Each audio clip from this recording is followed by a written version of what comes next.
أعوذ بالله من الشيطان الرجيم بسم الله الرحمن الرحيم আমরা আল্লাহ তাআলার দরবারে শুকরিয়া জানাই যে আল্লাহ তাআলা আমাদেরকে এই দ্বীনি মাহফিলে উপস্থিত হওয়ার তৌফিক দিয়েছেন। আলহামদুলিল্লাহ। এতক্ষণ অনেক মূল্যবান কথা আপনারা শুনেছেন। আসলে একজন আলোচককে পুরোপুরি কথা বলতে সময় দেওয়া উচিত। আমাদের দেশের ওয়াজ মাহফিলের সমস্যা হলো আমাদের দেশের খানার আয়োজনের মতো। খানাতে সব লাগবে, গরু, ছাগল, মুরগি, মাছ, সবজি, ডিম, কোনোটাই ভালো করে খাওয়া যায়, কারণ পেটের তো একটা সীমাবদ্ধতা আছে। আর বর্তমানে আপনার আগে মানুষ পরিশ্রম করতেন, অনেক খেতে পারতেন। আসলে আমাদের ওয়াজ মাহফিলগুলো ওরকম হয়ে গেছে। অনেক আলেম আমরা নিয়ে আসি, কেউ ভালো করে কথা বলতে পারে না। আর ব্যক্তিগতভাবে আমি যখনই কেউ ওয়াজের জন্য যায়, আমাদের ভাইরা যখন গেছিলেন, আমি মূলত চেষ্টা করছি কম্বল ছেড়ে দেওয়ার। কম্বল আমার ছাড়ছে না। আমার শরীরে এবং আমার চাকরি, নিজের কিছু বইপত্র লেখা, এর সাথে ওয়াজ মাহফিল সমন্বয় করা যাচ্ছে না। তারপরেও কেউ গেলে শর্ত করি, পাকা শর্ত, চুক্তি, এগ্রিমেন্ট, ওয়াদা, যে ইশার পরে আমাকে দিতে হবে, দেরি করা যাবে না। আর আমি 10টা সাড়ে 10টা শিখতে চলে আসলাম, কারণ অনেক রাত জেগে থাকা, অনেক রাত ওয়াজ আলোচনা করা, এটা একদিকে সুন্নত না, আর একদিকে অনেক কথা বললে সব কথা ভুলবে।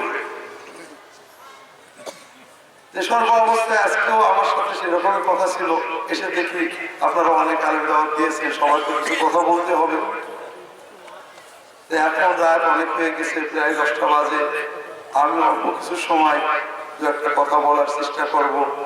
আমরা আল্লাহ তাআলার কাছে দোয়া করি যে কথাগুলো আমাদের জীবনে আখিরাতে এবং দুনিয়াতে কাজে লাগে, সেই কথাগুলো বলার এবং শোনার তৌফিক আল্লাহ তাআলা আমাদের দান করুন। আমিন। প্রথম কথা হলো ভাইরা, আমরা এই যে এখানে এসেছি, আমরা অনেক সময় ব্যয় করে এসেছি, ঠিক না? সবারই তো কাজকর্ম আছে, এখান থেকে তো কিছু নিয়ে যেতে হবে। কি নিয়ে যাবে? এমন কিছু আমল নিয়ে যাওয়া দরকার যে আমলটা কালকে থেকে আমরা করতে পারি, ঠিক না? এটা তো একটা নগদ পাওয়া। অনেক কথা শুনলাম, অনেক ভালো লাগলো, কিন্তু আমার জীবনটা পাল্টালো না। এটা তো এত বেশি লাভ হলো না। যেহেতু আমার সময় অনেক কম হয়ে গিয়েছে, আমি বেশি রাত জাগতে পারি না, আর রাত্রে না ঘুমালে দিনে আমার ঘুম আসে। অনেকগুলো সমস্যা, ওয়াজ করার জন্য যে যোগ্যতাগুলো দরকার, তার অনেকগুলো সমস্যা আমার আছে। তার একটা হলো দিনে ঘুম আসে, জোহরের পরে একটু ঘুম আসে, আগে ফজর পড়ার ঘুম আসতেছে। আমরা সংক্ষেপে কয়েকটা কথা বলার চেষ্টা করি। প্রথমেই আমরা এখানে যারা এসেছি, ইচ্ছা করলে জীবনটাকে একটু ঘুরিয়ে আল্লাহ তাআলার সাথে সম্পর্ক করতে। আমরা একটা ভুল করি ভাইরা, দেখেন ভুলটা সংশোধন করা যায় কিনা। দুনিয়াতে আমাদের অনেক আপন জন আছে, আছে না ভাই? আমার স্ত্রী আমার আপন, ছেলে মেয়ে আপন, বাবা মা আপন, যুবকদের বন্ধুরা আপন, বান্ধবীরা আপন, এরা আমাদের আপন। আমরা আপন জনদের চিন্তা করি। বউয়ের চেয়ে সামাজিক জীবনে স্ত্রী, স্বামী তো সবচেয়ে আপন। যে স্বামীর জন্য বাপ মা ছাড়ি, ভাই বোন ছাড়ি, যে স্বামীর জন্য, যে বউয়ের জন্য বাপ মা ছাড়ি, ভাই বোন ছাড়ি, সবচেয়ে আপন তো বউ বা স্বামী। কি নির্ভেজাল আপন না ভেজাল আপন? শতভাগ, শতভাগ 50% না। বউ যদি দিনের ভিতরে কিছু সময় হাসে, ভালো লাগে, তারপরে দেখা যায় রাগারাগি হয়ে গেছে, ঠিক না? তো ভাইয়েরা, আমরা মানুষ হিসেবে দুর্বল, একা থাকতে পারি না। মানুষ যখন হাসে, কিছু আপনজন ভালোবাসে, মনটা শান্তি লাগে। যখন আশেপাশের মানুষের রাগ করে, গালি দেয়, মনটা সুস্থ থাকলেও কেমন হয়ে যায়, ঠিক না? এই জন্য আপন জনের ভালোবাসার ছোঁয়া ছাড়া আমরা ভালো থাকতে পারি না। এজন্যই আমরা আপন জন খুঁজি। স্ত্রীকে আপন করে পেতে চাই, স্বামীকে আপন করে পেতে চাই, সন্তানদেরকে চাই, মা বাবাকে চাই, বন্ধু চাই। কিন্তু তিক্ত বাস্তবতা হলো আমাদের সকল আপনজনই আপন, কিন্তু কেউ নির্ভেজাল আপন না। আর এজন্যই আমাদের কষ্ট কমে না। একজন আছেন যিনি নির্ভেজাল আপন, তাকে যদি আমরা আপন করতে পারতাম তাহলে আমরা সবচেয়ে বেশি শান্তি পাব। তিনি হলেন আমাদের মাহবুব আল্লাহ। বান্দা যদি আল্লাহ তাআলাকে আপন করে নেয় তাহলে সব সময় তার অন্তরটা আপনজনের হাসি, আপনজনের ভালোবাসা অনুভব করে। তখন অন্য কোন আপনজনের রাগ, গান, কষ্ট তার মনে দাঁড়ায় না। কথা বুঝতে পেরেছি? তো ভাইরা, আমরা দুনিয়ার মানুষদের আপন করেছি, আলহামদুলিল্লাহ, এটা কোনো খারাপ কাজ না, এটা ভালো। কিন্তু এত কষ্ট করেও সবাইকে 16 আনা আপন করতে পারি না, ঠিক না ভাই? কিন্তু আল্লাহ তাআলাকে আপন করা কিন্তু খুবই সহজ। মানুষ আপন হয় না, কারণ মানুষের স্বার্থ থাকে। মানুষ স্বার্থ না পেলে কষ্ট পায়, ঠিক না? আল্লাহ তাআলার স্বার্থ আছে। দুনিয়াতে সবচেয়ে সহজে আপন হয়, সবচেয়ে আপন, সবচেয়ে কম রাগ করে, সবচেয়ে তাড়াতাড়ি রাগ ভুলে যায় মানুষদের ভিতরে কে? কারণ মা মানুষের ভিতরে সন্তানকে সবচেয়ে বেশি নিঃস্বার্থ ভালোবাসে। তারপর মায়ের কিছু স্বার্থ থাকে। আল্লাহ তাআলা বান্দাকে মায়ের চেয়েও 100 কোটি গুণ বেশি ভালোবাসে। এজন্য আল্লাহ তাআলা বান্দার উপরে সহজে খুশি হন, রাগ করেন না। দুনিয়ার মানুষের খুশি করতে কত কষ্ট করি। আল্লাহ তাআলা বলেন হাদিসে কুদসি, রাসূলুল্লাহ সাল্লাল্লাহু আলাইহি ওয়াসাল্লাম বলেন, ইযা তাকাররাবা ইলাইয়া আবদি শিবরান তাকাররাবতু ইলাইহি যিরাআন ওয়া ইযা তাকাররাবা ইলাইয়া আবদি মাশিয়ান তাকাররাবতু ইলাইহি হারওয়ালা। আমার বান্দা যখন আমার দিকে এক বিঘত এগিয়ে আসে, আল্লাহ বলেন আমি আল্লাহ তার দিকে এক হাত এগিয়ে চলি। আমার বান্দা যখন আমার দিকে এক পা দুপা করে হেঁটে এগোয়, আল্লাহ বলছেন আমি আল্লাহ দৌড়ে আল্লাহ বান্দার কাছে চলে যাব। তো ভাইরা, আমরা একটা ভুলের ভিতরে আছি। দুনিয়ার মানুষদের আপন করছি, এটাই চূড়ান্ত মনে করছি। একটু দেখেন না, নিজের স্বার্থে নিজের মাবুদকে, নিজের মালিককে, নিজের রবকে একটু আপন করা যায়, খুবই সহজ। দুনিয়ার মানুষ রাগ করে, আল্লাহ রাগ করে না। বান্দা গুনাহ করে, আল্লাহ ফেরেশতাদের বলে দেন যে ওর গুনাহটা লেখো না, ও যদি একদিনের ভিতরে তওবা করে গুনাহটা লেখবেই না। কথা বুঝতে পেরেছেন?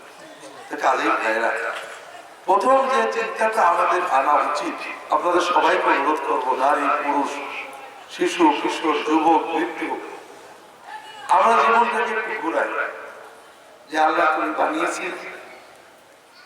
তুমি কত সুন্দর জীবন দিয়েছো, নিয়ামত দিয়েছো,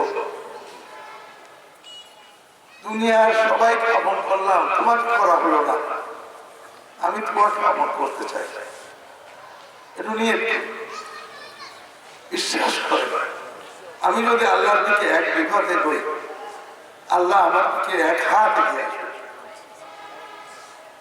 কিভাবে আল্লাহ তাআলাকে আপন করব?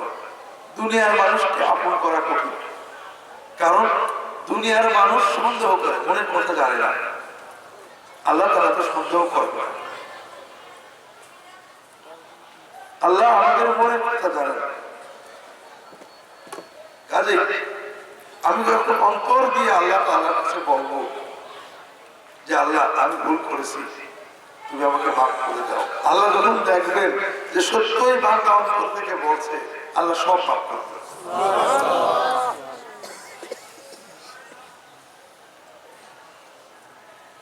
এজন্য আল্লাহ তাআলাকে খুশি করা, আল্লাহকে আপন করা খুব সহজ। কিভাবে করব আমি লম্বা বলতে পারবো না। আগেই বলেছি যে কিছু ওয়াজ আর কিছু কথা, এগুলো আমি ওয়াজ করতে পারি না, সুর নেই, মজা নেই, গল্প নেই। তারপরও তো একটা হাদিস আপনাদের বলবো। তার আগে এই যে জীবনটা ঘোরানো, জীবনটাকে আল্লাহর কাছে নেওয়া, আল্লাহকে আপন করা, এর মানে কি? আমরা যখন আল্লাহর ইবাদত করি তাতে কি আল্লাহর উপকার হয় না? আমাদের। অর্থাৎ আমি জীবনটাকে আরেকটু সুন্দর করব, আল্লাহ তাআলা খুশি। অল্প কিছু কথা আমরা মনে রাখি। প্রথম কথা হলো, আল্লাহকে খুশি করতে হলে আল্লাহ রাসূল সাল্লাল্লাহু আলাইহি ওয়াসাল্লাম বলেছেন, ইন্নাকুম লান তারজিউ ইলাল্লাহ বিশাইইন আফদালা মিম্মা খারাজা মিনহু। তোমরা যদি আল্লাহর কাছে যেতে চাও, আল্লাহর প্রিয় হতে চাও, আল্লাহর নৈকট্য চাও, আল্লাহর জান্নাত চাও, তাহলে আল্লাহ তাআলার কাছ থেকে যেটা এসেছে ওর চেয়ে বড় জিনিস আসে। আল্লাহর কাছ থেকে কি এসেছে? তো এই যে আপনারা এখানে এত মানুষ বসে আছেন, আমরা সবাইকে কোরআন পড়ি ভাই। কোরআন যে আল্লাহর কালাম, এতে কি কারো সন্দেহ আছে? তো ভাইরা, লম্বা বলে লাভ নেই। আমার বিবেক, আমার চেতনা হলো বড় কথা। আমরা কোরআনটা বলি না কেন? আল্লাহ রাসূল সাল্লাল্লাহু আলাইহি ওয়াসাল্লাম বলেছেন, ইন্না হাযাল কুরআন শাফিউন মুশাফফা ওয়া মাহিল মুসাদ্দাক মান জাআলাহু আমামাহু কাদাহু ইলাল জান্নাহ। এই কোরআন এমন একজন শাফাআতকারী হবে, যার জন্য কোরআন শাফাআত করবে, আল্লাহ তার শাফাআত কবুল করবেন। আর এই কোরআন এমন এক বিভাগী হবে, যার বিরুদ্ধে কোরআন মামলা করবে, তার আর বাঁচার কথা। তো ভাইরা, আমরা কোরআনের মুরিদ হয়ে যাই, কোরআনের সাথী হয়ে যাই। আল্লাহ রাসূল বলেছেন, মান জাআলাহু আমামাহু কাদাহু ইলাল জান্নাহ। যে কোরআন তার সামনে রাখবে, কোরআনের তালবেলে হয়ে যাবে, কোরআনের মুরিদ হয়ে যাবে, কোরআনের সামনে রেখে নিজে কোরআনের পিছে পিছে চলবে, এই কোরআনটাকে জান্নাতে নেবেই নেবে। তো ভাইরা, আল্লাহর সাথে বিজনেস খুবই সোজা। আপনি আজকে নিয়ত করেছেন কোরআন পড়বেন, সকালেই মারা গেছে, আপনার সওয়াব হবে না? আপনি পুরো সওয়াব। কাজে আল্লাহর সাথে বিজনেস হলো নিয়ত এবং চেষ্টা। আসলে আমরা সবাই নিয়ত করি যে আল্লাহ, জীবনে অনেক অবহেলা করছে, তোমার কালামটা আমি ভালো করে পড়িনি, তোমার হাবিবকে দিয়ে যে কালাম আমার কাছে পাঠিয়েছিলে পড়ে দেখা হবে। কত কিছু পড়লাম, পেপার পড়লাম, খবর পড়লাম, উপন্যাস পড়লাম, তোমার কালামটা পড়িনি। আজ থেকে নিয়ত করলাম, জীবনে যতদিন বেঁচে থাকি অন্তত দিনের ভিতরে 10টা মিনিট 15টা মিনিট তোমার কালাম নিয়ে থাকি। যারা তেলাওয়াত করতে পারি না, সে একজন আলেমের কাছে, হাফেজের কাছে, কারির কাছে আমরা বলবো, সপ্তাহে 3 দিন 5 দিন বলবো, কোরআন সহিহ তেলাওয়াতটা শিখবো। যারা তেলাওয়াত শিখেছি তারা তরজমাটা পড়বো, কোরআনে আল্লাহ আমাদের কি বলেছেন বোঝার চেষ্টা করবো। সুযোগ পেলে একজন ভালো ইমাম, হাফেজ, তার কাছে বসে কোরআনের তরজমা পড়বেন। ভালো একজন আলেমের তরজমা কিনে নেবেন, না হলে নিজে ঘরে বসে প্রতিদিন 10-15 মিনিট কোরআনের তরজমা পড়বেন। নিয়ত করেন যে আল্লাহ মরণ পর্যন্ত যেভাবে থাকি প্রতিদিন অন্তত 10টা মিনিট তোমার কোরআনের সহবতে থাকবো। জীবনে কোরআনের সহবত থাকবো না, কোরআনের মুরিদ হয়েই কবরে যাব। যদি এই নিয়ত করেন, আপনি একদিনই বাঁচেন আর 1000 দিন বাঁচেন, 1000 বছর বাঁচেন, ইনশাআল্লাহ কোরআনের তালেবে ইলম হয়ে মরতে পারলে কোরআন আপনাকে জান্নাতে নেবে। হাজির, কত বিষয় নিয়ে মতভেদ আছে, কোরআন নিয়ে তো ঝগড়া নেই, আছে না? যে কোরআনটা পড়ি না, ভালো ভালো হক্কানি আলেমরা কোরআনের তাফসীর লিখেছেন। তাকে উসমানী সাহেব খুব বড় আলেম, তাওজিহুল কোরআন তাফসীর লিখেছেন, ছোট অল্প তাফসীর পড়বেন। আল্লামা মুফতি শফি রাহিমাহুল্লাহ মাআরিফুল কোরআন লিখেছেন, কিনে নিয়ে পড়বেন। আলেমদের সোহবত নিয়ে পড়লে আরো ভালো। একজন আলেমকে বলবেন হুজুর পড়ে পড়ে বুঝিয়ে দেন, না হলে নিজেরা ঘরে বসে পড়বেন। কোরআন পড়ছেন মানে কি? আল্লাহ তাআলার সাথে কথা বলছেন। এর চেয়ে বড় আনন্দ, এর চেয়ে বড় আনন্দ তো আর কিছুই হতে পারে না ভাই। আমার কথাকে বুঝতে পারছেন ভাই?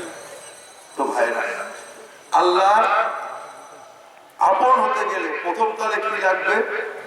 কোরআনের সাথে সম্পর্ক। হ্যাঁ, কোরআনের সাথে। ভাইরা, কোরআন যদি আপনারা পড়েন, আমার একজন পীর সাহেব মানুষ, পীর সাহেবের জামাই খলিফা, আমি আমার দাদা হুজুরের বই পড়তে বলিনি, আমার সিলসিলার বই পড়তে বলিনি, আমার লাভ হতো।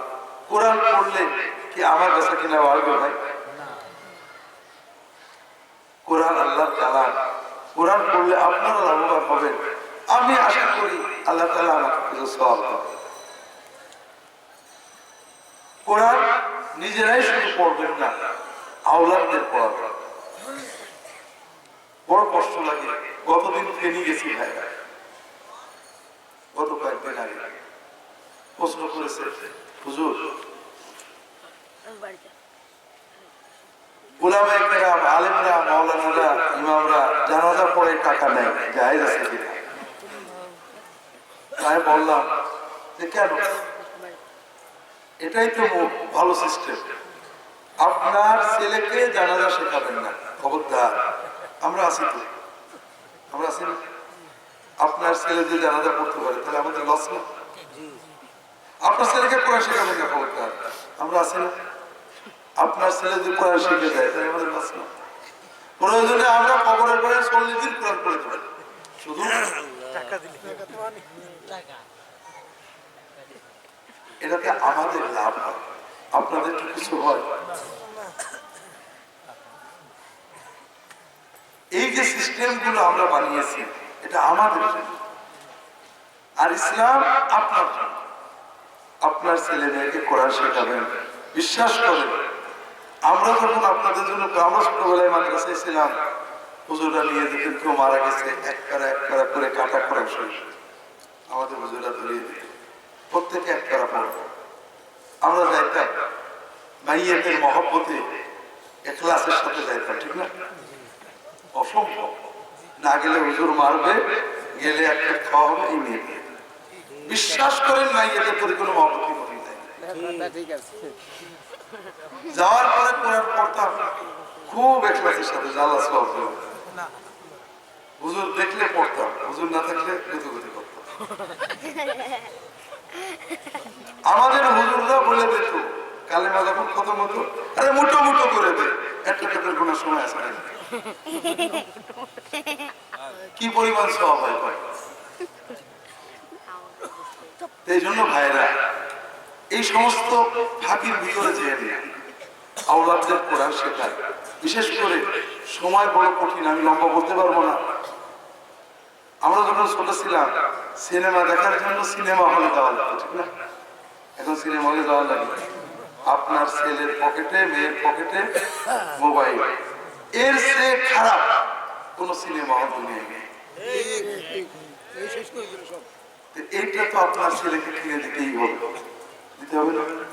নইলে তো বলা করে নেবে, কিছু করার না, করার আছে। ওকে টিকা দিতে হবে। আপনি পাহারা দিয়ে ওকে ঠেকাতে পারবেন না, ওর ভিতরে পাহারাদার বসাতে হবে, ওর ভিতরে কোরআনের টিকা। আল্লাহর রাস্তায় যদি আপনার সন্তানকে বাঁচাতে চান, আপনি মোবাইল না কিনে দিলে ও বাঁচবে না, ওকে দিতে হবে। সবার হাতে আছে, না দিলে বন্ধুর মোবাইল থেকে খারাপ জিনিস দেখবে, আপনি ঠেকাতে পারবেন না। ঠেকানোর কোনো উপায় নেই। ওর ভিতরে পাহারাদার বসিয়ে দেন, ওকে কোরআন পড়ান, ওকে কোরআন অন্তত 2 মুখস্থ করান, নামাজটা শেখান, নামাজে যে কোরআন পড়ে এগুলোর অর্থ শিখিয়ে দেন, নামাজের দোয়াগুলোর অর্থ শিখিয়ে দেন। ইনশাআল্লাহ ও ফাসিক হবে, ও কাফের হবে না, ও গুনাহ করবে, ও বেঈমান হবে। আর তা না হলে ভাইরা বড় আফসোস হতে পারে কিয়ামতের দিন আপনি ঈমান নিয়ে উঠবেন, আপনার ছেলে মেয়েরা কাফের হয়ে উঠবে, ওদের জন্য আপনাকে জাহান্নামে যেতে হবে। খুব সাবধান। তৃতীয় কথা হলো ভাইরা, আল্লাহ তাআলা নিকটে যাওয়ার জন্য, আল্লাহর ওলি হওয়ার জন্য সবচেয়ে বড় জিনিস হলো যেটা আল্লাহ ফরজ করেছে। আমরা এই যে দাওয়াত দ্বীনের কথা বলি, অধিকাংশ নফলের কথা হয়ে যায়।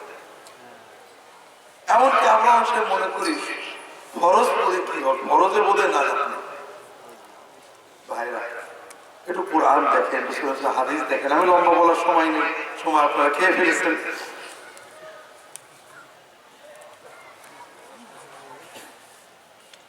বুখারী শরীফ অন্যান্য কিতাবের হাদিসে আসছে, রাসূলুল্লাহ সাল্লাল্লাহু আলাইহি ওয়াসাল্লামের কাছে একজন সাহাবী এসে বলছেন, ইয়া রাসূলুল্লাহ মুরনি বিআমালিন ইউকাররিবুনি ইলাল জান্নাতি ওয়ায়ুযিলুনি মিনান নার। ইয়া রাসূলুল্লাহ, আমাকে এমন একটা কাজ শিখিয়ে দেন, এমন কিছু হুকুম করেন যেটা করলে আমি জান্নাতে যেতে পারবো, জাহান্নাম থেকে বাঁচতে পারবো। রাসূলুল্লাহ কি বললেন? নামাজ পড়ো, রোজা রাখো, যাকাত দাও, মানুষের সাথে ভালো আচরণ করো, কাউকে কষ্ট দিও না, তুমি জান্নাতে যাবে। একজন এসে বলছে, জান্নাতে যেতে হলে আমাকে কি করতে হবে ইয়া রাসূলুল্লাহ বলেন। তিনি কি বললেন? নামাজ পড়তে হবে 5 ওয়াক্ত, 5 সালাওয়াত ফিল ইয়াউমি ওয়াল লাইলা। ইয়া রাসূলুল্লাহ হাল আলাইয়া গায়রুহুন্না, আর কিছু? লা ইল্লা আনতা তাওয়াব। এই 5 ওয়াক্ত ফরজ নামাজ তোমাকে পড়তে হবে, ফরজ, শুধু ফরজ। এর বাইরে কিছু আছে না। তুমি যদি নফল পড়ো, রোজা রাখতে হবে, ফরজ। আর কিছু আছে? নফল যদি করো ভালো। ফরজ ইবাদতগুলো নবীজি বলে দিলেন। ওই লোক বলছে, ইয়া রাসূলুল্লাহ ওয়াল্লাযী আকরামাকা উকসিমু বিল্লাযী আকরামাকা লা আতাতাওয়াউ বিশাইইন ওয়ালা আনকুসু মিম্মা ফারাদাল্লাহু আলাইয়া শাইআন। ইয়া রাসূলুল্লাহ, যে আল্লাহ আপনাকে মহা সম্মানিত করেছেন, সেই আল্লাহর কসম করে বলছি, আপনি যে ফরজগুলো বললেন আমি একটুও কমাবো না, কোন নফল ইবাদত আমি করব না। আল্লাহ রাসূল সাল্লাল্লাহু আলাইহি ওয়াসাল্লাম বললেন, কাদ আফলাহা দাখালাল জান্নাতা ইন সাদাকা। ও যদি সত্য বলে থাকে অবশ্যই জান্নাতে যাবে। সুবহানাল্লাহ। কাজের ভাইরা, ফরজ ইবাদতগুলোর গুরুত্ব দেন সুন্দর করে। আল্লাহ রাসূল সাল্লাল্লাহু আলাইহি ওয়াসাল্লাম বলেন, আল্লাহর ওলি হওয়ার জন্য সবচেয়ে আল্লাহর প্রিয় হলো ফরজ। তবে ফরজ আল্লাহর বেলায়েতের পূর্ণতা পাওয়ার জন্য যথেষ্ট। ফরজের পাশাপাশি নফল ইবাদত যখন বান্দা করতে থাকে, তখন ওই বান্দা আল্লাহর মাহবুব হয়ে যায়। সুবহানাল্লাহ। সহিহ বুখারীর হাদিস, আমি লম্বা বলতে পারছি না, আমি একটা হাদিস আলোচনা করার চেষ্টা করব ইনশাআল্লাহ। ফরজ ইবাদতের ভিতরে আল্লাহর ওলি হওয়ার জন্য, আল্লাহকে প্রিয় বানানোর জন্য সবচেয়ে বড় হলো নামাজ। সবচেয়ে বড় নামাজ। আমি জানি আপনারা নামাজ পড়েন, আলহামদুলিল্লাহ। অনেক আল্লাহর বান্দা আছেন, দিন ভালোবাসেন, আলেমদের মহব্বত করেন, মাহফিলে আসেন, নামাজ পড়েন না, আছে না নেই? আমি ঝিনাইদহের মানুষ। ঝিনাইদহে যাওয়ার মসজিদের গেটে আমার এক সহকর্মী সৈয়দ প্রফেসর নামছে, রিক্সাওয়ালা। মাগরিবের সময় ওই ভাই আমাকে বললেন যে, রিক্সাওয়ালাকে বললাম যে ভাই চলেন মাগরিব নষ্ট করেন। বলে, হুজুর আলহামদুলিল্লাহ আমি রমজান মাসে তারাবি সহ 5 ওয়াক্ত নামাজ পড়ি। তার মানে ওনার কোনো দোষ নেই রিক্সাওয়ালা। আমরা হুজুররা ফজিলতের ওয়াজ এত করছি, ও মনে করেছে রমজানে যখন সারা রমজান তারাবি সহ 5 ওয়াক্ত নামাজ পড়েছি, বাকি 11 মাস ফরজ নামাজ না পড়লেও আমার চলে। কথা বুঝতে পারি? আমরা ভুল বুঝিয়েছি। যেটা বলছিলাম, আবার অনেকে বলে যে হুজুর নামাজ না পড়লে কি ইমান ঠিক আছে?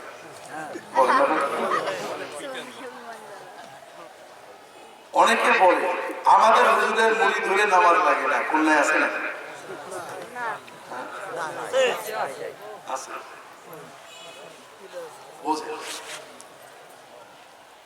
নামাজ হলো আল্লাহ তাআলার সাথে প্রেমের সম্পর্ক।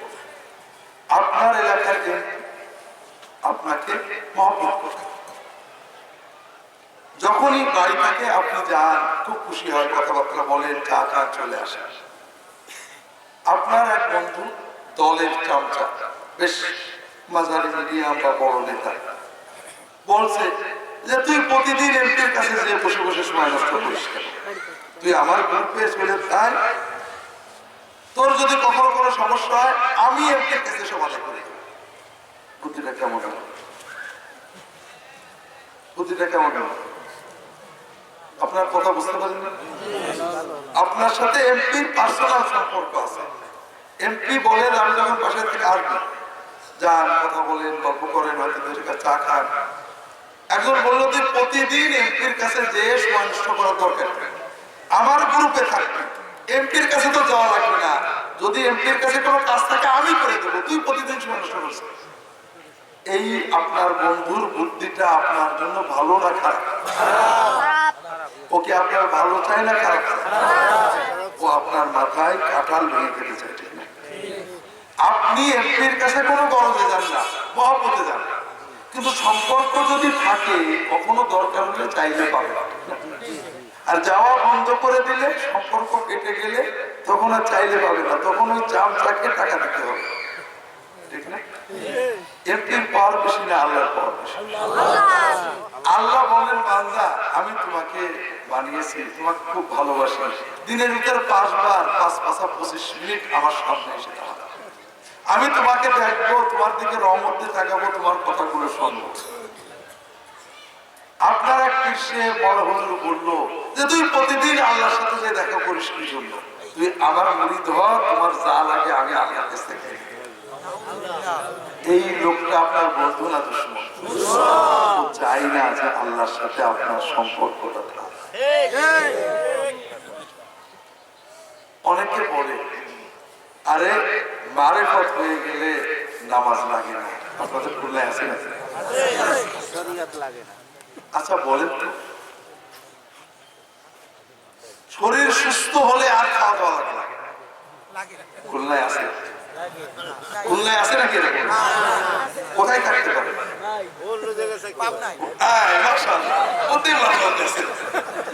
শরীর সুস্থ হলে আর খাওয়া দাওয়া লাগে না, এইরকম লোক খুলনায় আছে না?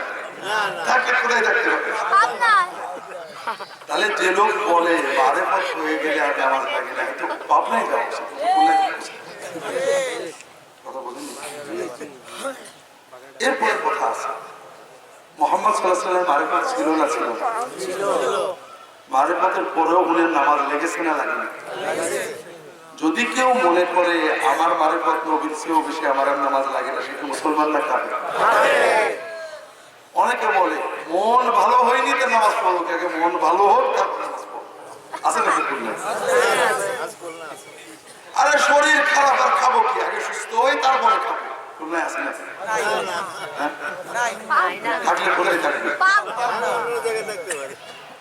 নামাজ না পড়লে তোমার মন ভালো না হবে কি করে? শয়তান তো সারাদিন পেশাব করবে, কথা বুঝতে পারলেন? তো ভাইরা সবচেয়ে বিপদে আছেন আমাদের সেই ভাইরা যারা নামাজ বরকত করে। প্রশ্ন আজকে আর প্রশ্ন নেই, আমার সময় এখন কম, তার প্রশ্ন করবো। আজকে কিছু কথা বলি, আর একদিন প্রশ্ন ইনশাআল্লাহ। যেটা বলছিলাম, সবচেয়ে হতভাগা সেই ভাইয়েরা যারা আসলে নামাজের বিরুদ্ধে কথা বলে না, বলে না যে নামাজ পড়ে কি হবে, বলে না যে মারেফতের নামাজ লাগে, নামাজ মহব্বত করে। কি বলে? আরে নামাজ না পড়লে কি হবে, ইমান তো ঠিক আছে। নামাজের বিরুদ্ধে বলে না, কিন্তু নামাজ না হলেও চলবে এরকম একটা ধারণা।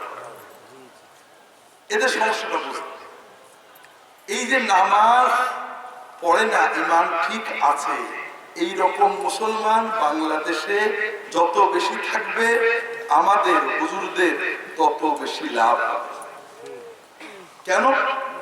নামাজ পড়ে না কিন্তু আল্লাহর উপরে বিশ্বাস আছে অগাধ, যে আল্লাহ বিপদ দেয়, আল্লাহ কাটাতে পারে। যখন কোনো বিপদ হয়, নামাজ পড়ে না যারা, তারা একটু অস্থির বেশি। নামাজ পড়ে না ইমান আছে, এইরকম মুসলমানের যখন গরুর অসুখ হয় আর ছেলের অসুখ হয়, অস্থির হয়ে যায়। আল্লাহ হয়তো কাটাতে পারে কিন্তু আল্লাহ ডাকতে পারে না। তখন কি করে? তাড়াতাড়ি একটা মুরগি অথবা 2000 টাকা পকেটে নিয়ে আমাদের কাছে যায় না, কারণ ও জানে বিপদ দেশে আল্লাহ, আল্লাহ কাটাতে পারে, কিন্তু ও তো আল্লাহ ডাকতে পারে না। ডাকতে পারে কারা? হুজুরেরা। ও তাড়াতাড়ি টাকা পয়সা হুজুরের কাছে কাজেই আমু তো হুজুর, ছোটখাটো হুজুর না। হুজুর মদিনার দেশে পড়া হুজুর, পীর সাহেবের জামাই, পীর সাহেবের খেলাফত পাইছি, মসজিদের ইমাম খতিব, ছোটখাটো হুজুর না, মোটামুটি মিডিয়াম রেঞ্জের হুজুর। এদের ভাগের ভাগ আমিও পাই। নামাজ পড়ে না ইমান ঠিক আছে, এরকম মুসলমান বাংলাদেশে বেশি থাকলে আমাদের কি কি করতে একটু বোঝেন। এক নম্বর হলো নামাজ না পড়লে ইমান ঠিক থাকে, কথাটা ঠিক। নামাজ না পড়লে ইমান নষ্ট হয়ে যায়। 2 নম্বর, যদি ঠিকও থাকে টুকটাক, নামাজ পড়লেন না ইমান ঠিক থেকেও যদি থাকে, যখন আপনি বিপদে পড়ে আমার কাছে আসলেন, ইমানটা নষ্ট হয়ে যায়। কি জন্য? ভালো করে বোঝেন। যার কাছে যা আছে সেইকে পাইতে যাইতে হবে। হুজুরের কাছে কি থাকে? এলেম থাকে, আমল থাকে। আর রহমত, বরকত, দয়া, করুণা, বিপদ কাটানো, এগুলো কার কাছে থাকে? ভালো করে বোঝেন। বিপদ কাটানো, রহমত, দয়া, বরকত চাইতে কার কাছে যেতে হয়? আর আমল শিখতে, এলেম শিখতে কার কাছে যেতে হয়? এখন আপনি আল্লাহর জিনিস চাইতে আমার কাছে আসলেন, এখানে কি মাথা নষ্ট হয়ে গেল? কথা বোঝেননি? এটা বড় গড়বড়ের জিনিস। আমি আজকে ব্যাখ্যা করতে পারছি না, অনেকে এই জায়গায় ঠকে যায়। আমরা মনে করি যে আমরা গুনাহগার, আমাদের কথা আল্লাহ শুনবে না। হুজুররা আল্লাহর বেশি ডাকে, হুজুরদের কথা আল্লাহ শুনবে। কথাটা কিছুটা ভালো কথা কিন্তু খারাপ কথা। কিভাবে? প্রথম কথা হলো আমরা গুনাহগার বটে কিন্তু বান্দা কার? সকাল না আপনার বান্দা। কাজে গুনাহগার হলে আল্লাহ শুনবে না, এই কথা ঠিক। আল্লাহ কাফেরের কথাও শোনে, কোরআনে বলেছে। 2 নম্বর কথা, হুজুরদের কথা আল্লাহ শুনে। হুজুরদের কথা নয়, যারা নেককার মানুষ এবার ইবাদত করেন, আল্লাহ বেশি শুনতে পারে, কিন্তু আল্লাহ যাচাই না করে শুনে। কথা বুঝতে পারেন? 3 নম্বর কথা হলো আমরা যখন মনে করি যে আমার কথা আল্লাহ শুনবে না, হুজুর বলে দিলে শুনবো, এখানে শিরিক হয়ে যাওয়ার কথা। সেটা কি? দুনিয়ায় মনে করেন একটা ছাড়, ছোট বাচ্চা, ছোট বাচ্চাদের মারে বেশি কে, দাদি না মা? মা হলো ছোট বাচ্চাদের বড় দুশ্মন, ঠিক না?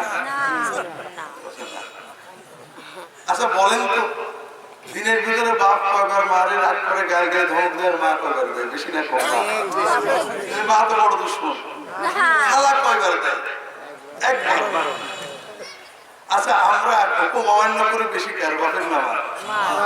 কারণ মা হুকুম করে বেশি, হাঁটতে গেলে হুকুম করে, সুস্থে গেলে হুকুম করে, শোয়ার সময় হুকুম করে, খাওয়ার সময় এরকম করে খায়, হাঁটা চলা কাপড়ের ফিতে বাঁধা, তাও মা একটা হুকুম করে, ঠিক না? আর একটু নির্দিশ হলেই বকা দেয়। একটা ছেলে ইমানদার, মার খুব করতে পারে। আমি তো মার কথা শুনতে পারি না, 100-র ভিতরে 3টে শুনি, মা তো রাগ করে। আমি এখন থেকে মার কাছে আর কিছু চাবো না। মার কাছে চাইতে হলে মার যে জিনিস, এটা চাইতে গিয়ে খালার কাছে যেয়ে বলবো, খালা আমার বেশি দেয়। খালা কোনোদিন আমার রাগ করিনি, আজ পর্যন্ত একদিনও মারিনি। যখন যা চাওয়ার দরকার খালার কাছে যেয়ে যাবো, খালা মার কাছে বলে দেবে। এইরকম ছেলে যদি কোনো মায়ের থাকে, তাহলে মা খুশি হয় না বিরক্ত হয়? ওই ছেলেটাকে মাকে সম্মানিত করছে না অপমানিত করছে? কারণ ও প্রমাণ করছে যে ওর মা ভালো না। মায়ের মাতৃত্বের দুটো দাবি আছে, খুব ভালো করে বোঝেন। মায়ের মাতৃত্বের দুটো দাবি আছে। একটা হলো যে সন্তান তার কষ্টের কথা প্রথম কাকে ডেকে বলবে? মা। এটা হলো আমাদের প্রথম দাবি। যদি মার আগে খালাকে ডাকে তাহলে মার মাতৃত্বকে অপমান করে। আর মায়ের মাতৃত্বের আরেকটা দাবি যে সন্তানের পরে মায়ের যত রাগ কষ্ট থাক, সন্তান বিপদে পড়েছে, মা যদি বুঝতে পারে মার আর কোনো রাগ থাকে। কাজে কোন ছেলে যদি দাবি করে আমার মা বদরাগী রেগে আছে, আমি বিপদে আছি, জানলেও মার রাগ যাবে না, খালা বললে যাবে, এই কথা যদি কোন সন্তান মায়ের ব্যাপারে বলে তাহলে সে মাকে অপমান। তাহলে আমরা যদি বলি যে আমার আল্লাহ আমাকে সৃষ্টি করেছে, তবে আমি যেহেতু গুনাহ করেছি আল্লাহ খুব বদরাগী, আল্লাহ যদিও বোঝে যে আমার দরকার, যদিও বোঝে যে আমি অন্তর্তে চাচ্ছি, তবুও মাফ করবে না, অন্য আরেকজন করে বলে দিলে করবে। তাহলে কি আমরা আল্লাহকে সম্মানিত করলাম না অপমানিত করলাম? আমরা বললাম নাউজুবিল্লাহ যে আল্লাহ ভালো, আল্লাহ আমার সব জানে, সব দেখছে, সব শুনছে, তারপরে আমার দেখছে না, আরেকজন বলে বলে দিচ্ছে। নাউজুবিল্লাহ, এরকম চিন্তা করি না। আমরা অনেক সময় বলি যে কোর্টে গেলে উকিল লাগে, আল্লাহর কাছে উকিল লাগে। শোনেন না? শোনেন না? এটা হলো সব শিরকের। এই জন্য আল্লাহ কোরআন কারীমে, এটা কোথায় আছে? ইনজিলে আছে। তার ইনজিলে, আসল ইনজিলে নেই, এটা আছে নতুন নিয়মের বাইরের বইগুলো। ঈসা আলাইহিস সালাম এখনো পর্যন্ত প্রচলিত ভেজাল ইনজিলের ভিতরেও তার যে কথাগুলো আছে সেখানে তাওহীদ আছে। আমি কিচ্ছু করতে পারবো না, আল্লাহর হুকুম না মানলে আমি মুক্তি দিতে পারবো না। তোমরা একমাত্র আল্লাহর ইবাদত করো, আল্লাহ ছাড়া কাউকে পিতা ডাকবে না, আর ঈসা ছাড়া কাউকে গুরু বানাবে না। লা ইলাহা ইল্লাল্লাহ ঈসা রাসূলুল্লাহ। আমি কিচ্ছু না, আল্লাহর হুকুম ছাড়া কিছু হয় না। তোমরা আল্লাহর ইবাদত করো, আল্লাহর কাছে চাও, চাইলে পাবে। তোমাদের মনের কথা আল্লাহ জানেন, আল্লাহ মুখিতা শিখিয়েছে। সাধু পল এসে কি শিখাবে না, আল্লাহর কাছে উকিল লাগে, সে উকিলকে ঈসা না। কথা বুঝুন? আল্লাহ কোরআনে এটা খণ্ডন করেছেন। তার আগে আমি আপনাদের বলি অল্প সময়। 1978 সালে খ্রিস্টান মিশনারিরা আমেরিকার কলোরাডো স্টেটে কলোরাডো স্প্রিং শহরে একটা কনফারেন্স করে, north American conference on Muslim evangelization. মুসলমানদেরকে খ্রিস্টান বানানোর জন্য উত্তর আমেরিকার সম্মেলন। সেখানে তারা অনেক সিদ্ধান্ত নেন। তার একটা হলো আগামী 50 বছরের ভিতরে বাংলাদেশকে খ্রিস্টান প্রধান দেশ বানাতে হবে। 2015-র ভিতরে অন্তত 1/3 বাঙালি, অর্থাৎ 5 কোটি বাঙালিকে খ্রিস্টান বানাতে হবে। 2040-এর ভিতরে বাংলাদেশ খ্রিস্টান মেজরিটি দেশ হবে। আপনারা মনে করছেন বাজে কথা, আপনারা জানেন না এটা বাস্তব। ঢাকা শহরে 10 ভাগের 1 ভাগ জমি খ্রিস্টানরা কিনে নিয়েছেন এবং আলাদা আলাদা বসতি করে ফেলেছেন, বড় বড় হাউজিং করেছেন এবং পকেট তৈরি হয়ে গিয়েছে। সারা বাংলাদেশে কয়েক কোটি খ্রিস্টান হয়ে গিয়েছেন। তারা অবশ্য বলেন না সব, তাদের দোষ দিয়ে লাভ নেই। তারা প্রচার করছেন, তাদেরটা তারা প্রচার করছেন। আপনারা ঝগড়া করছেন, মাশাআল্লাহ, মারামারি করছেন, মিলাদ নিয়ে, কিয়াম নিয়ে, রফাতাইন নিয়ে, জোরে আমের নিয়ে, হানফি নিয়ে, জাকির নায়েক নিয়ে, মাশাআল্লাহ, আলহামদুলিল্লাহ, খুব ভালো কাজে আছেন। তারাও ভালো কাজে আছেন। আমরা উভয়ে একমত। আমরা সবাই মুসলমানরা একমত যে বাংলাদেশের সব মুসলমান দোজখে যাবে, একমত না? হানাফিরা বলছে আহলে হাদিসরা দোজখে যাবে, আহলে হাদিসরা বলছে হানাফিরা দোজখে যাবে, ঠিক না? তাহলে তো সবাই দোজখে যাবে। এখন খ্রিস্টানরা এসেছেন আমাদের জান্নাতে নিয়ে আসেন, এবং তারা এই জান্নাতের কথাই পড়েন, তাদের সকল বইপত্র ইসলামী ভাষায় তর্জমা করেছে। একেবারে অনেক অনেক মিথ্যা প্রতারণা আল্লাহ মাফ করেন। তারা যে কথা বলেন এই জান্নাতের কথাই বলেন, খুব সিম্পল কথা। তারা বলেন যে সব ধর্ম ঠিক আছে ভাই, সব ঠিক আছে, তবে সব ধর্ম জেলখানা আর খ্রিস্ট ধর্ম স্বাধীনতা। আপনারা জেলখানা চান না স্বাধীনতা চান? হ্যাঁ, ঠিক আছে, তাহলে খ্রিস্টান হয়ে যান। ভালো করে বোঝেন, তারা বলেন কি যে সব ধর্ম জেলখানা, খ্রিস্ট ধর্ম। বাঙালিকে স্বাধীনতা ফিরে, স্বাধীনতার জন্য জীবন দিয়েছি আমরা। আপনারা বোঝেন না, আপনাদের কুষ্টিয়াতে, খুলনাতে ক্যাট কলেজ আছে নাকি? কোথায় আছে? ক্যাট কলেজ চেনেন? আমাদের তাই না? ক্যাডেট কলেজ কি জেলখানা না স্বাধীনতা? একটু একটু জেলখানা না 100 জেলখানা? আপনাদের এলাকাতে গ্রামের কলেজ আছে না? জেলখানা না স্বাধীনতা? ক্লাস করলেও ভালো, না করলেও ভালো। আপনার ছেলে স্বাধীনতা কলেজে ভর্তি করবেন না জেলখানা ক্যাডেট কলেজে ভর্তি করবেন? আপনি নাকি স্বাধীনতা চান?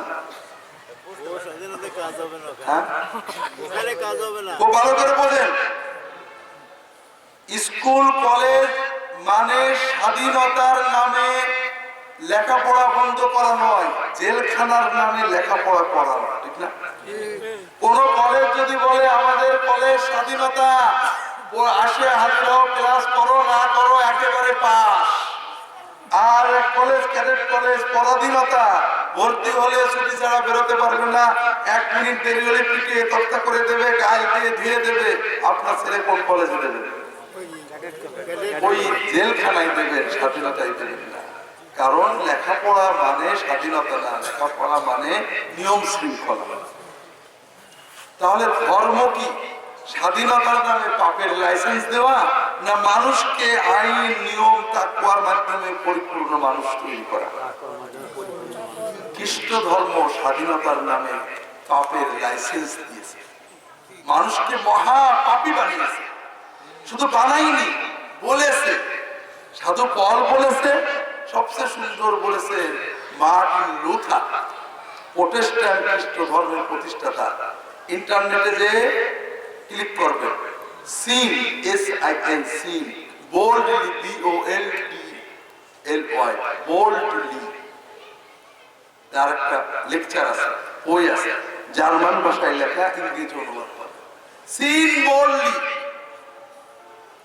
সাহসিকতার সাথে পাপ করো। যদি প্রতিদিনে 1000 বার খুন করতে হয় আর ধর্ষণ করতে হয়, তাও করো। যদি যীশু খ্রিস্টের প্রতি বিশ্বাস থাকে, তুমি জান্নাতে যাবে। এই হলো স্বাধীনতার নাম। আপনার কি স্বাধীনতা চান না? এই স্বাধীনতা যদি কোনো দেশে হয়, তাহলে সেই দেশে মানুষ বাস করতে পারে। এই স্বাধীনতা কিভাবে বানিয়েছে তারা? জান্নাতের নামে উকালতি। তারা বলবে যে মুসলমান হয়ে জান্নাতে যেতে গেলে অনেক কষ্ট, নামাজ পড়তে হবে, রোজা রাখতে হবে, মদ খেতে পারবে না, জিনা করতে পারবে না, অনেক কষ্ট, অনেক ঝামেলা। আর খ্রিস্টান হও, শুধু বিশ্বাস করবে যীশু খ্রিস্ট তোমার জন্য রক্ত দিয়ে গেছে, যত গুনাহ করো যীশু খ্রিস্ট বহন করো। প্রথমত এটা বাইবেলের আলোকে মিশে করে। কারণ বাইবেলে আছে, যীশু খ্রিস্ট বলছে যে অনেক মানুষ যারা আমাকে প্রভু প্রভু বলবে, আমার নামে কেরামতি দেখাবে, মরা মানুষ চিন্তা করবে, কিন্তু তাদের ঈমান ঠিক না থাকার কারণে তারা দোজখে। যীশু খ্রিস্ট বলছে যদি আমার উম্মত হতে চাও তাহলে বাপ মা ভাই বোন বউ স্বামী ছেলে পেলে ছেড়ে দাও, নইলে আমার উম্মত হতে পারবে না, জান্নাতেই যেতে পারবে না। তুমি যদি তোমার টাকা পয়সা থাকে দান করে দাও, যদি টাকা পয়সা থাকে জান্নাতে যেতে পারবে না। তাহলে উনি কোন পাপ বহন করবে? কথা বোঝেন না? এটা মিথ্যা কথা। সাধু বল এটা দাঁড়িয়ে আছে, তিনি কি বলছেন যে আল্লাহর কাছে আমাদের উকিল আছে, তার নাম হলো ইসলাম। নাউজুবিল্লাহ বলেন। কোর্টে উকিল লাগে কেন? জজ সাহেব কি জানে যে আমার দলিলটা জেনুইন না আপনার দলিল জেনুইন? জানে। জজকে আইনের ধারায় বুঝিয়ে দেওয়ার জন্য উকিল লাগে। আমি আল্লাহর কাছে বলছি আল্লাহ আমাকে মাফ করে দাও, আল্লাহ আমি বিপদে পড়েছি, আল্লাহ গুনাহ করছিলাম তখন বুঝিনি, এখন অনুতপ্ত, মাফ করে দাও, আর করবো না আল্লাহ। এই যে আমি এসব কথা বলছি, আমি ঠিক বলছি না ভুল বলছি, জেনুইন না জাল, এটা কি আল্লাহ জানেন? তারপর উকিল লাগবে না। আল্লাহ কোরআন কারিমে বলেছেন কাফা বিল্লাহি ওয়াকিলান, উকিল হিসেবে আল্লাহই যথেষ্ট। ফাত্তাখিযু ওয়াকিলান, উকিল ধরো আল্লাহকে, আল্লাহ তাত্তাখিযু মিন দুনি ওয়াকিলা, আল্লাহ ছাড়া কাউকে উকিল ধরবে না। হাজিরিন, উকিল কার কাছে ধরবে? আমরা অনেক সময় বুঝি না, আমরা মনে করি আমার পীর দয়াল, আলহামদুলিল্লাহ পীরেদের দয়া থাকতেও পারে, যদিও আমি একজন পীর হিসেবে বুঝি আমি কোনো মুরিদের এখন পর্যন্ত কোনো দয়া করিনি, মুরিদের আমাদের দেয়। আমি মুরিদের কি দয়া করি বলুন? বড়দের আমি তাকে অধিকার শিখিয়ে আমল শিখিয়ে দয়াটা কি করি? বরং সেই তো আমাকে টাকা পয়সা দেয়, খাওয়াই দেওয়ায় অনেক কিছু করে, ঠিক না? তারপরে বুঝলাম যে বিশ্বের দয়া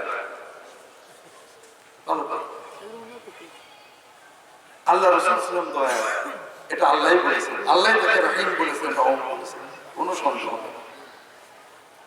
তার চেয়ে বড় দয়া তার কোন? মুহাম্মদ সাল্লাল্লাহু আলাইহি ওয়াসাল্লাম বড় দয়া তার কোন? ওই একজন বোকা একজন পাওয়া গেছে।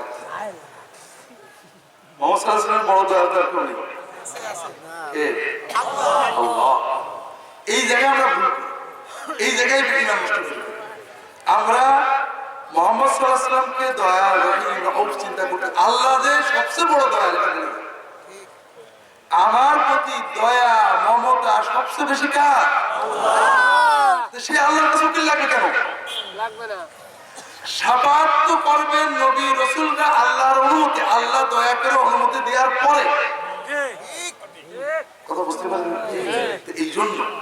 এই জন্য বুখারী শরীফের হাদিস, যখন সবার শাফাআত ফুরিয়ে যাবে আল্লাহ বলবেন আমার শাফাআত রয়ে গেছে। কোন ক্রাইটেরিয়ায় পড়েনি, যারা পরিমাণ ঈমান নবীরা খুঁজে পাননি, কোন নবী শাফাআত করতে পারেননি, কোরআন শাফাআত করেনি, ওলি শাফাআত করেনি, জাহান্নামে পড়ছে। কিন্তু আল্লাহ জানেন বান্দার অন্তরে ভালো ছিল, আল্লাহ লক্ষ লক্ষ এরকম বান্দাকে নিয়ে জান্নাতে দিয়ে দিয়েছে। সুবহানাল্লাহ। কাজী ভাইরা, আল্লাহর কাছে চাওয়া পাওয়া ভালোবাসা নির্ভরতা, আলেম ওলামা পীর মাশায়েখদের কাছে ঈমান আমল শেখা। কথা বলেন, দেখে চাওয়ার জন্য আপনার লোকের কাছে যাবেন কেন? ওখানে তো ঈমান কবর হয়ে যেতে পারে। কথা বলেন, আল্লাহ বলছেন ওয়াইজা সালাকা ইবাদি আন্নী ফাইন্নী করিব উজিবু দাওয়াতাদ দাঈ ইযা দাআন, আমি আমার বান্দার কাছে, আমার বান্দা ডাকলেই আমি সাড়া দিই। কাজী ভাইরা, 3 নম্বর হলো ঈমান যাই হলো, আপনি যখন আমার কাছে যাবেন খালি হাতে যাবেন না। আমরা কি বলি, কেউ ফেরে না, কথাটা শুধু একটু ভুল আছে, কেউ যায় না, এটা হলো সত্য কথা। কেউ খালি হাতে যায়।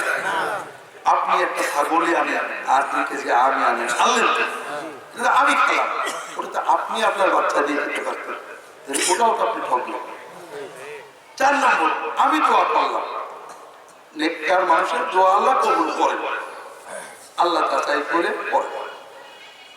কিন্তু দোয়ার সবচেয়ে বড় শর্ত হলো কালবের হালাত, চোখের পানি, মনের আবেগগুলো বড় জিনিস।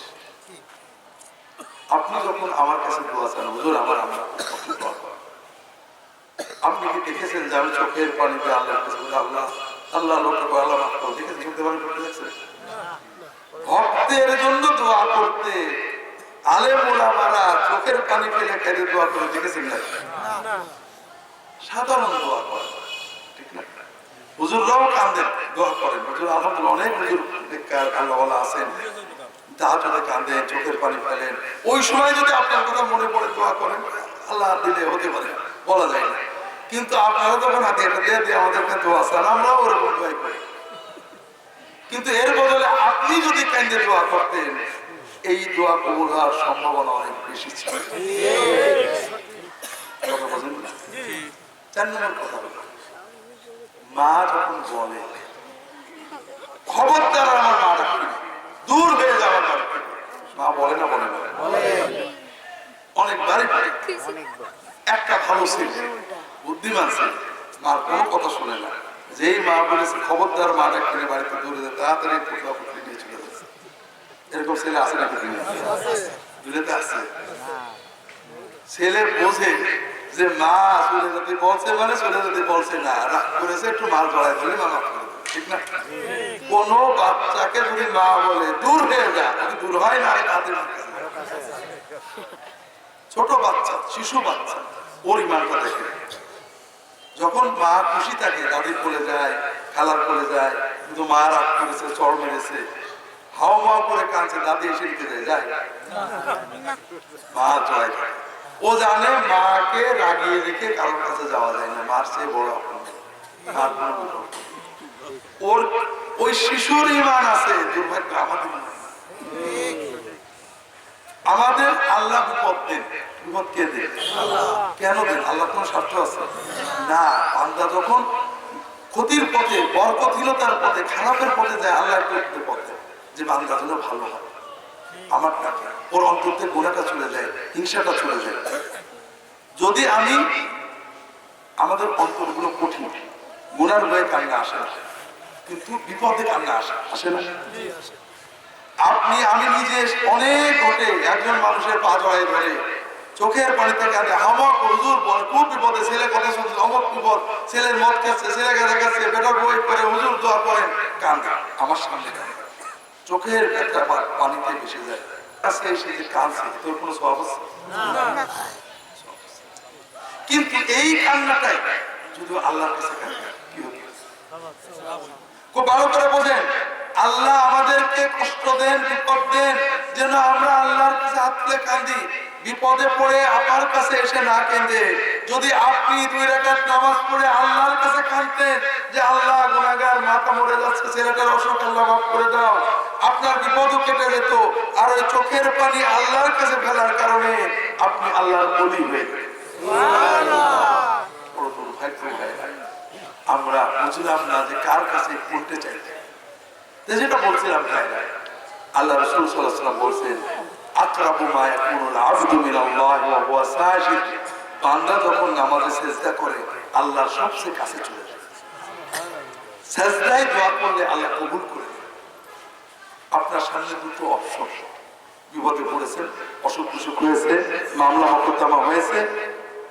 একটা হলো আপনি জামা কাপড় পরবেন, 2000 টাকা পকেটে নেবেন, 500 টাকা এই পকেট নেবেন, 2 কেজি আম কিনবেন, গাড়িতে উঠবেন, একেবারে গড়াই উঠে কুষ্টিয়া যাবেন, কুষ্টিয়া পাবে 500 কুরকুরা দরবার শরীফে যে আমার কাছে এই 2000 টাকা দেবেন, আমি দোয়া করব। এলে একটা অপশন। আরেকটা হলো কিছুই করবেন না, ওযু করে 2 রাকাত নামাজ পড়ে সিজদায় আল্লাহর কাছে চোখের পানি দিয়ে মনের কথা জানাবেন।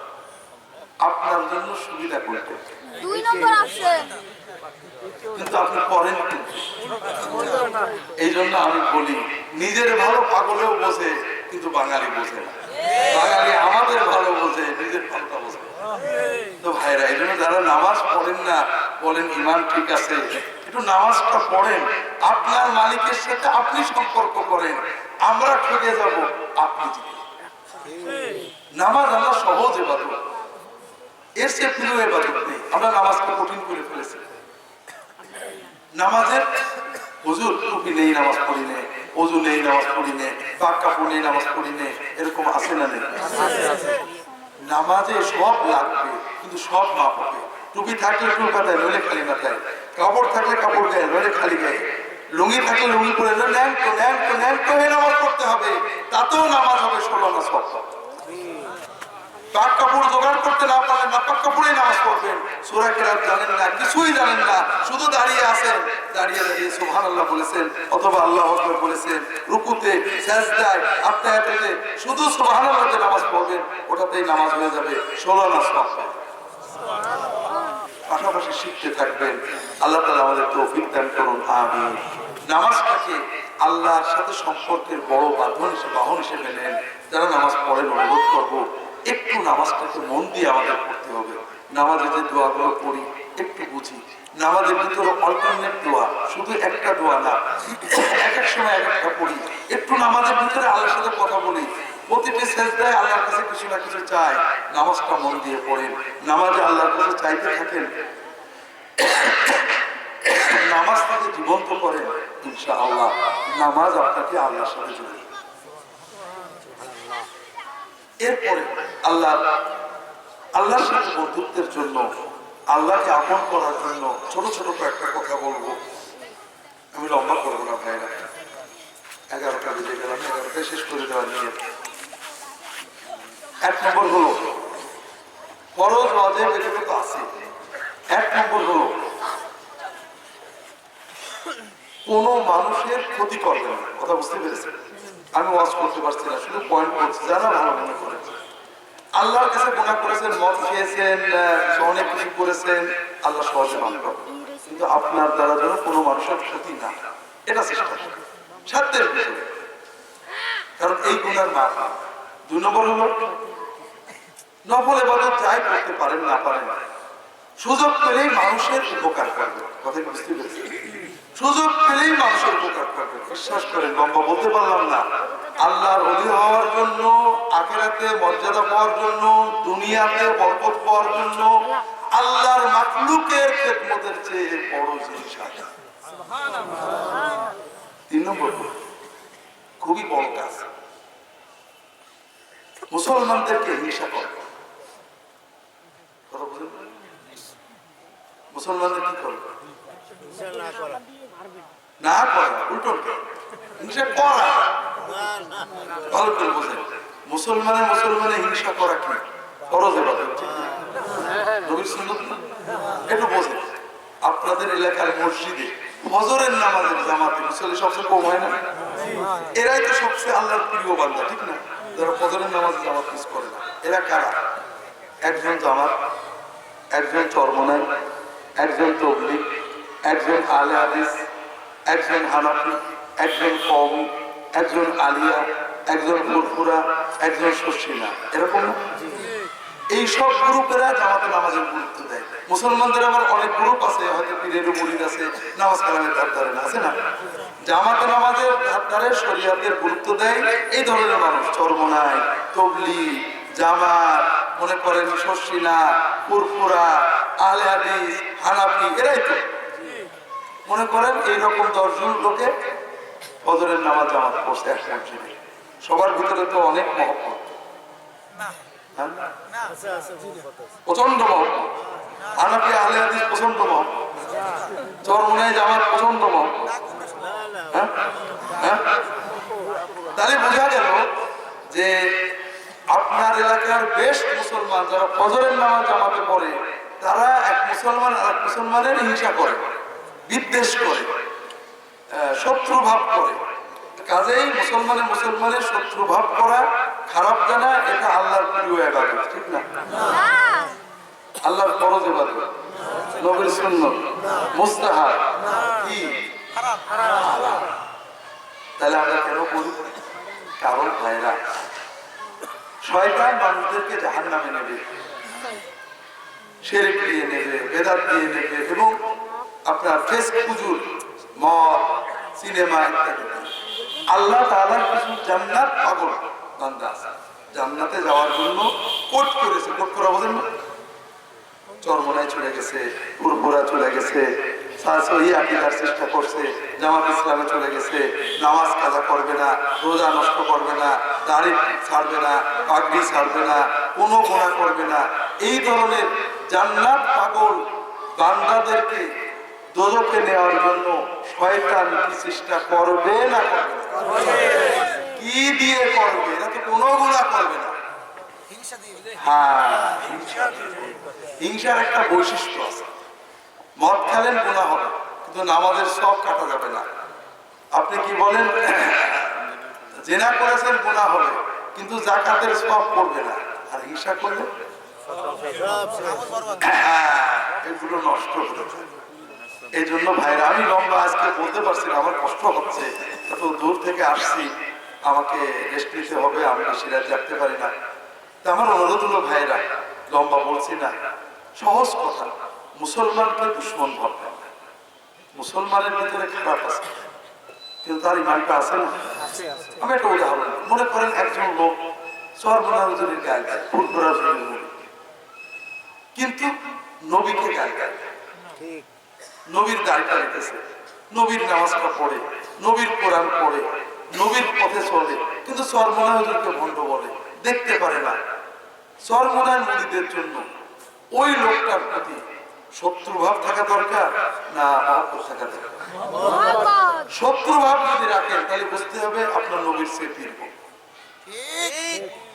আর যদি আপনি বলেন যে দেখো আমার হক্কানি পীরকে মহব্বত করে না, খুব ভুলের ভিতর আছে, কিন্তু আমার নবীকে মহব্বত করে, অন্তত এই জন্য আমি ওকে একটু মহব্বত, তাহলে বুঝতে হবে আপনার কাছে পীরের চেয়ে নবী হোক। মনে করেন চরমনের একটা মুড়ি, ফুরফুরার পীর শেখকে গায়ে দেয়, ভণ্ড বলে, রাজনীতি করে না। আমাকে বলে তো হুজুর আপনার রাজনীতি করে না কিসের বিশ্বের, আমাদের বিশ্বের কত রাজনীতি করে, ভালো কথা বলে যাই, ভণ্ড বলে, খারাপ বলে, কিন্তু নবীকে মহব্বত করে, নবীর দ্বীনের জন্য চেষ্টা করে, নবীর সুন্নাত পালন করে, নবীর ফরজ পালন করে। ফুরফুরার মুরিদের দায়িত্ব কি? ওকে মহব্বত করে নাকি না করে? যদি ওকে শত্রু মনে করে, ওর প্রতি বিরক্ত থাকে, বিদ্বেষ থাকে, কথা বলতে কষ্ট লাগে, বুঝতে হবে ও এই ফুরফুরার মুরিদের কাছে নবীর চেয়ে পীর, ওর ঈমান ঠিক নেই। আর যদি ও বোঝে যে ঠিক আছে আমার পীরকে মানে না, আমার ওজিফাকে বেদাত বলে, আমার খারাপ বলে, কিন্তু নবীকে মানে, কোরআন মানে, কোরআনের মহব্বত করে, নবীর মহব্বতে দাঁড়িয়ে রেখেছে, জামাতে নামাজ পড়ে, সুন্নতি লেবাস পড়ে, বউটাকে পর্দা করায়, আমার নবীকে মহব্বত করে, আমার নবীর দিন পালন করে, কাজে আমার কষ্ট লাগে যে আমার হক্কানি পীরকেও চিনল না, তারপরে আমি ওকে মহব্বত করি। এইটা যদি থাকে তাহলে বুঝতে হবে যে অরিজিনাল ঈমানের মজা ও পাবে। তো ভাইরা, এই জন্য আমার অনুরোধ হলো, কোনো বড় আমল না করতে পারি, আল্লাহ এবং তার রাসূল সাল্লাল্লাহু আলাইহি ওয়াসাল্লামের দিকে তাকিয়ে আল্লাহকে মাবুদ মেনেছে, নবীকে নবী মেনেছে, আমলে নবীর তরিকার চেষ্টা করে, যে দলের হোক না কেন আমি তাকে মহব্বত করি। আমরা এখন এটা নষ্ট করে ফেলেছি। একজনের দাড়ি, চরমনের দাড়ি আছে না, আলে হাদিসের দাড়ি আছে না, আমি কি দাড়ি দেখবো না কোন দলের হয়ে দাড়ি রাখলে দেখবো? আমি দাড়ি দেখবো ভাইরা নবীর সুন্নত মতো আছে কিনা, কোন দলের হয়ে শিখেছে। অবিশ্বাস করেন, দাড়িবিহীন ফুরফুর আছে, দাড়িওয়ালা সর্বনাই, দাড়িওয়ালা আলে হাদিস আমার কাছে বেশি। এই জন্য ভাইরা, আমাদের মহব্বতের মেয়ার মুহাম্মদ রাসূলুল্লাহ সাল্লাল্লাহু আলাইহি ওয়াসাল্লাম, আর কেউ না।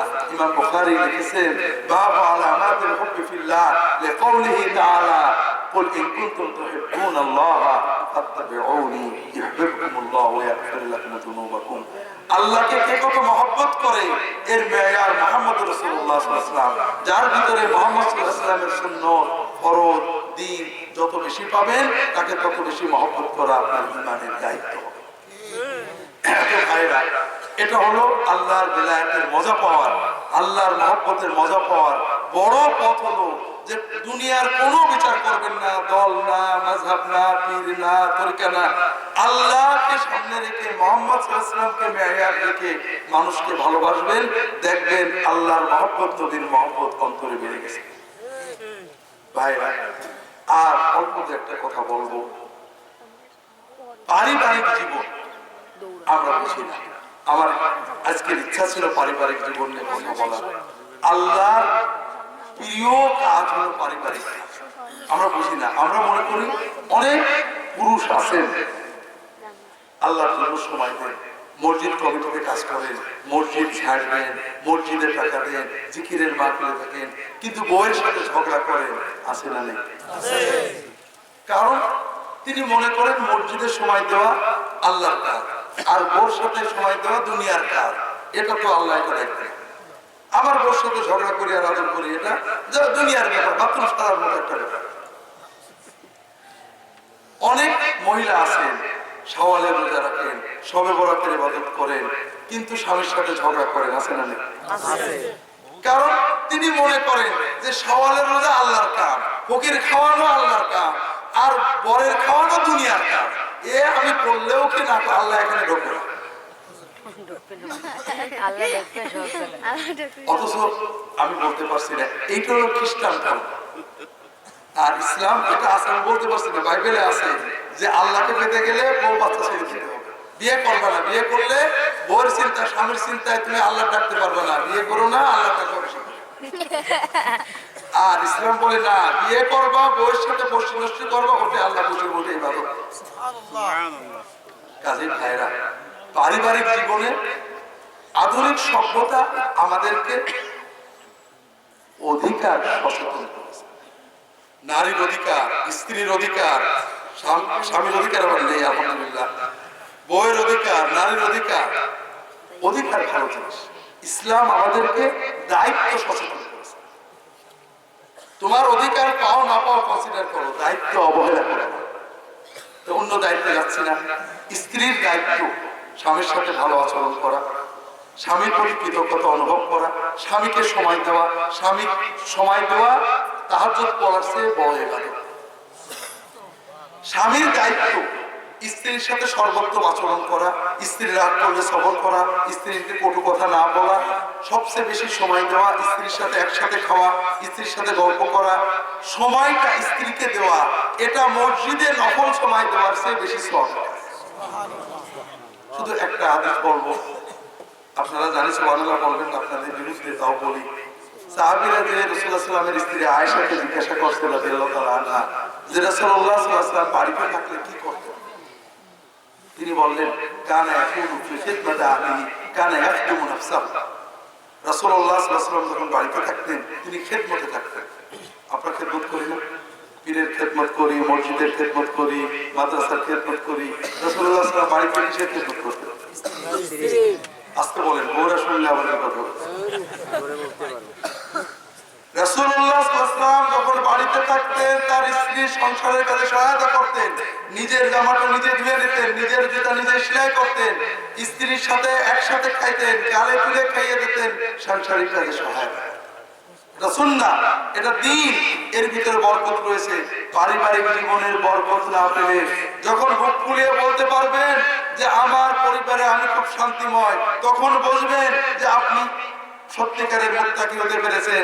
কারণ আল্লাহ তাআলা কোরআন কারীমে বলেছেন, রব্বানা হাব লানা মিন আজওয়াজিনা ওয়া যুররিয়াতিনা কুররাতা আয়ুনিন ওয়াজআলনা লিল মুত্তাকিনা ইমামা।